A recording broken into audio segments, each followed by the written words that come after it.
শ্যামা কখনো পুরুষ, কখনো প্রকৃতি, কখনো শূন্যকার রে।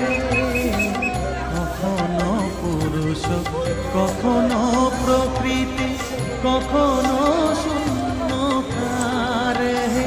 মায়ের সে ভাব ভাবিয়া কমলাকান্ত, সে ভাব ভাবিয়া কমলাকান্ত সহজে পাগল হলো রে শ্যামা।